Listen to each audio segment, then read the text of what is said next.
We're going to have our Bible reading.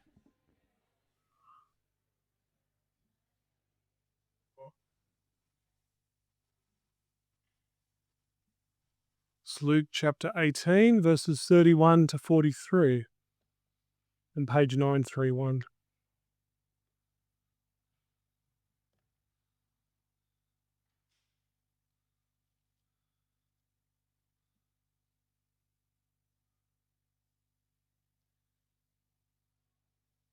Luke 18, verse 31. Then Jesus took the 12 aside and told them, "See, we're going up to Jerusalem. Everything that is written through the prophets about the Son of Man will be accomplished. For he will be handed over to the Gentiles. He will be mocked, insulted, spit on, and after they flog him, they'll kill him.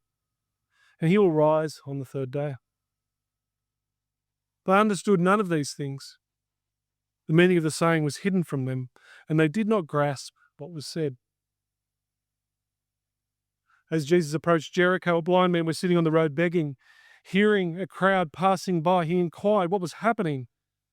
"Jesus of Nazareth is passing by," they told him. So he called out, "Jesus, Son of David, have mercy on me." Then those in front of him told him to keep quiet, but he kept crying out all the more, "Son of David, have mercy on me." Jesus stopped and commanded that he be brought to him. When he came closer, he asked him, "What do you want me to do for you?" "Lord," he said, "I want to see." "Receive your sight," Jesus told him. "Your faith has saved you."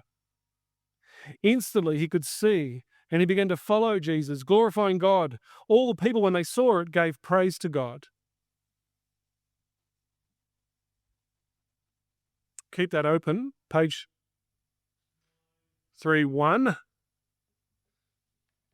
because we want to encourage you to look at that and to understand what's going on for yourself. We're going through a series, as I said, called People Jesus Met. People Jesus Met. And we're in the weeks before Easter. Easter's coming up March 31st. And so Jesus is heading toward Jerusalem, where there is going to be a clash of kingdoms. At the end, the cross there is the picture. He's going to end up on the cross. So there, that stained glass window. He's heading toward Jerusalem. All of these windows, all of this happens in Jerusalem. This one here is in Jerusalem. So we're on a long journey toward Jerusalem. Jesus has been ministering for years. He's getting a lot of people following him. He's at the height of his power and popularity. And it says he's heading toward Jerusalem. Have a look at verse 35, chapter 18. He approaches a town called Jericho. This is just a little town north of Jerusalem. And there's a blind man sitting there. Verse 35, blind man sitting there by the side of the road. He's begging. This is nothing unusual. Beggars are part of the ancient world, and perhaps he was at the city gates. Often they're at the edge of the city gates, the edge of town. And verse 36, notice what happens next. The beggar hears a crowd passing by. Now, what's happening here? In the ancient world, in villages and things like that, especially in the Middle East, people would show honor to someone, to an important guest, by walking some distance out of town, sometimes miles out of town. So if you hear of someone coming and you're in the village, this is what happens. I'll give you a little example. President Nasser of Egypt, I think in the 50s or 60s, he's at the height of his power and popularity. Kenneth Bailey, who's an author, tells of this story. He lived in a little village in Egypt called Assuit, or Assuit, I'm not sure how you pronounce that, but he lives as a young boy, and he remembers an entourage coming to this city, this village. It was President Nasser of Egypt. And what happened was thousands of people in the village walked 10 miles out of town, 10 miles out of town, and they obliged the presidential cars and all of this to stop, and they roped up the cars and they dragged them into the city, some 10 miles or something like that. And he remembers this And if this is part of a gesture of honor, of welcoming someone into town, into the village. Now, I'm saying all this. Why am I saying all this? Because it says Jesus is heading toward Jerusalem. He's just at this town, Jericho. And you can imagine the people that are coming from all the different villages as he's heading down towards Jerusalem. They know that something big is going to happen. And this is what's going on. That's why the blind man at the city gates and he hears a crowd passing by, or perhaps a crowd coming towards him. And he's asking, who is this? What's going on? This is what he says in the next verse.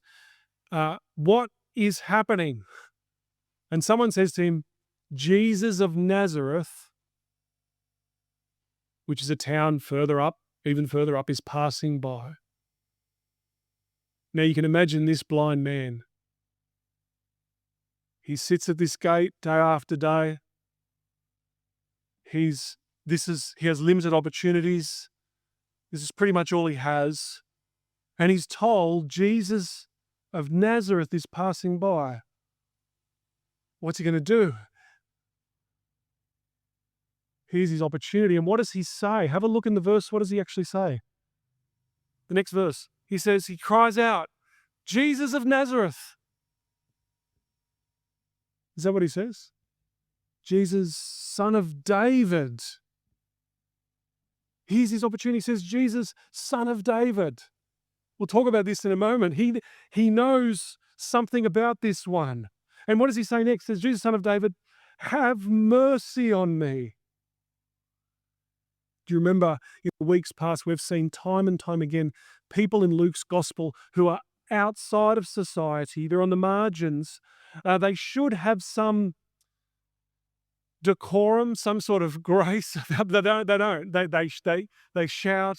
Do you remember Mary with the Pharisees, and she comes in extravagant devotion at the dinner party, and here we have the blind man. He's calling out above everyone, Jesus, son of David, have mercy on me. And the crowd is there, and the crowd say, what do they say?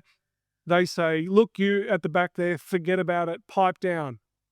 And I think not in this version, but in Mark's story, in the Greek, it says, shut your trap. That's what it says, like, shut up. Doesn't say it in our English version like that because we're trying to be, I don't know why that doesn't say it that way, but that's exactly what it's saying, pipe down.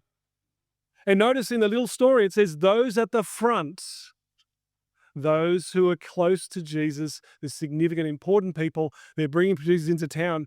These are the people that, yes, Jesus, come into us because we're very important. But what happens next? He says he won't have it. And he says there, look at the next verse, he shouts even louder, causing even more of us, no, David, son of David, have mercy on me.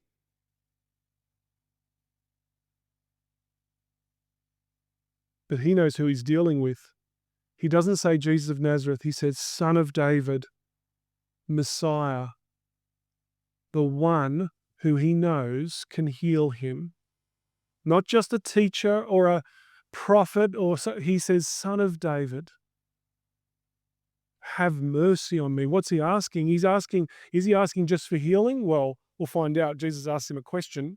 In fact, have a look. It's pretty funny. He says, what do you want me? Jesus brings the man to him. And he says, what do you want me to do for you? I would have thought it's pretty obvious on here. Out of all the things that I could do for you, what would you like me to do?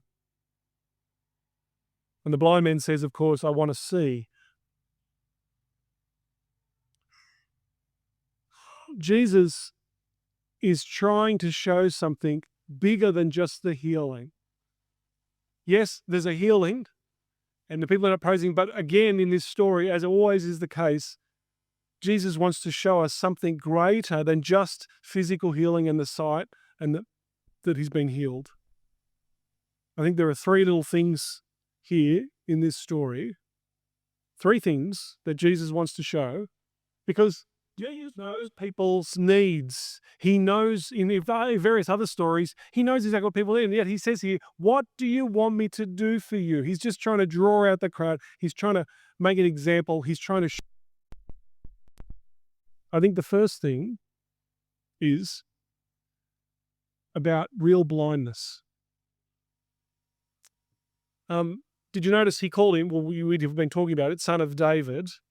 But have a look at the passage just before this little healing, just directly above, verses 21 to, we read it out. What's happening there? And why is it there just before this blind man? Look, Jesus took the 12 aside. This is what I'm just summarizing in that section there, verses 21 through to, I think, about 25. Jesus took the 12 aside and said, we're going up to Jerusalem. Everything written about me will come true. I will be handed over. I'll be killed. I'll rise again on the third day. And look at verse 34. They understood none of these things. They understand nothing.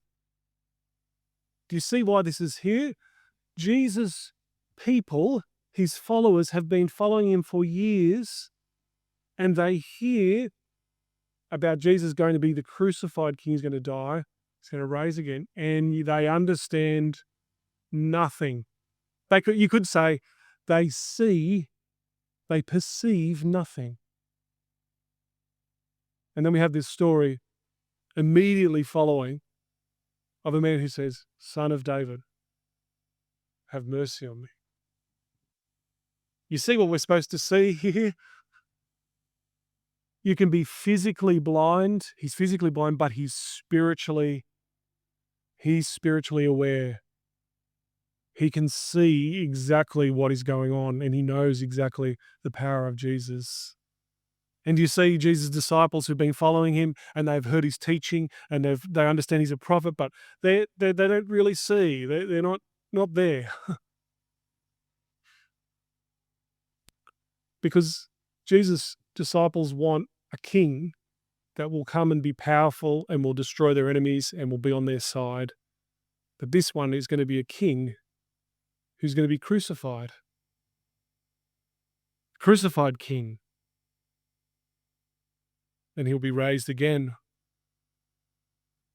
So I suppose the first thing about this story is, do we spiritually see, do we truly know Jesus? And this means Jesus is our Lord. Jesus as Son of David. The one King, the anointed one, who Mary weeks before would anoint Jesus because she recognizes who he is. You see all these people in Luke, they see who Jesus really is. Not just a teacher, yes, a teacher, and not just a prophet, but the King. And this is the one who will go on to be crucified. Because notice he says, Son of David, but he says, have mercy on me. What's he saying? Have mercy on me. Why is he saying, have mercy on me? Maybe he recognizes that there's something even greater than his physical blindness. It's his sin and the things that he's done wrong, and that blocks him. And he recognizes that this one is going to be crucified. He's going to be the King. Forgiveness is what he needs. That's him there, I think. That first window. Yeah, it says, go thy way, thy faith hath made thee whole. Go in faith, you have been saved. The word saved, not just physical healing, but also spiritual healing. He's been made whole.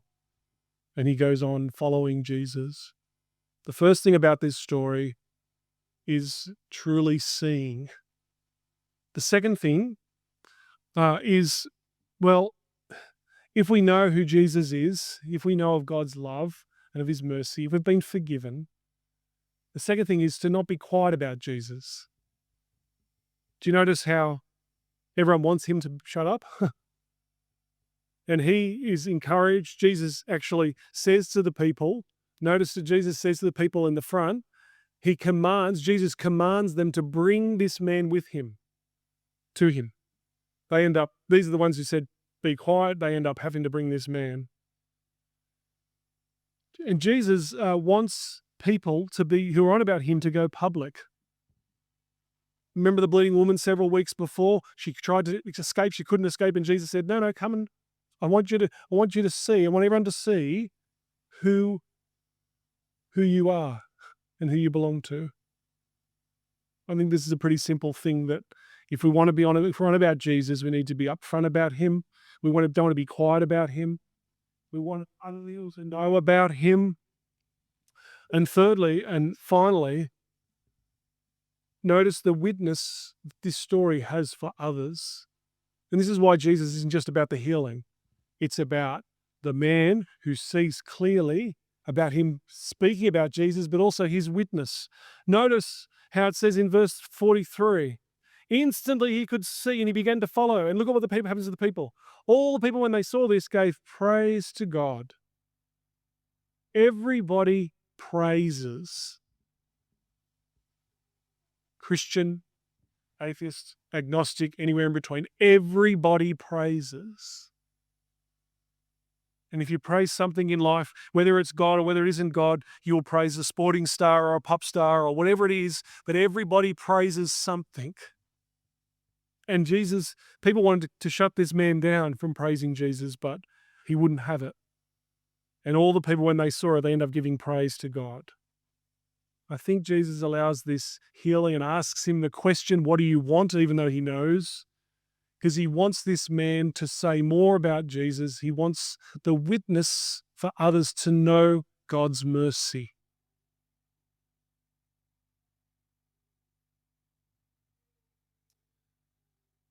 Mission Week.